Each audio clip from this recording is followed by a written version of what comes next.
പിണറായി വിജയൻ മനസ്സിലാക്കേണ്ട ഒരു കാര്യമുണ്ട്. ഇത് കേരളമാണ്. മതേതര നിലപാടുണ്ടായതുകൊണ്ടാണ് ഈ ഇടതുപക്ഷ പ്രസ്ഥാനത്തിന് ഇവിടെ വേരുണ്ടായത്. ആ വേരിന്റെ കടക്കൽ കത്തിവെക്കുന്നു പിണറായി വിജയൻ. AKG സെന്ററിന്റെ കളർ തന്നെ മാറ്റി. നിങ്ങൾക്കറിയാലോ, ചുവപ്പ് മാറ്റി മെറൂണാക്കി.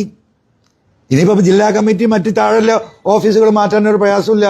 അന്ന് തിരുവനന്തപുരത്ത് പത്രക്കാർ ചോദിച്ചു, എന്താണ് സെക്രട്ടറി ഈ കളറിലൊക്കെ ഒരു മാറ്റം വന്നിട്ടുണ്ടെങ്കിൽ? ചുവപ്പല്ലല്ലോ.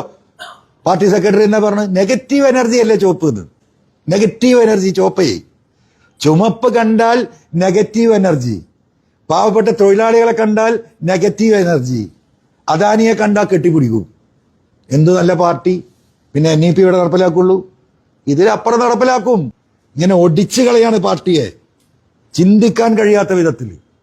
അതിനെ സഹായിക്കണോ വേണ്ടയോ എന്ന് കേരളത്തിലെ വോട്ടർമാരായ സഖാക്കൾ ഈ തെരഞ്ഞെടുപ്പിൽ തീരുമാനമെടുക്കും. കേരളത്തിലെ വരാനിരിക്കുന്ന തെരഞ്ഞെടുപ്പിൽ ബൂത്തിൽ ആദ്യമുണ്ടാകുക ആ പ്രദേശത്തെ ഏറ്റവും വലിയ സഖാവായിരിക്കും. ആ വോട്ട് ഈ പറയുന്ന പിണറായിസത്തിനെതിരായിരിക്കും. എന്തിനു വേണ്ടിയാണ്? കമ്മ്യൂണിസ്റ്റ് പാർട്ടിയെ ഇവിടെ നിലനിർത്താൻ കമ്മ്യൂണിസ്റ്റുകാർ ഈ ഗവൺമെന്റിനെതിരെ വോട്ട് ചെയ്യുന്ന കാഴ്ച കേരളത്തിൽ നമുക്ക് കാണാൻ കഴിയും.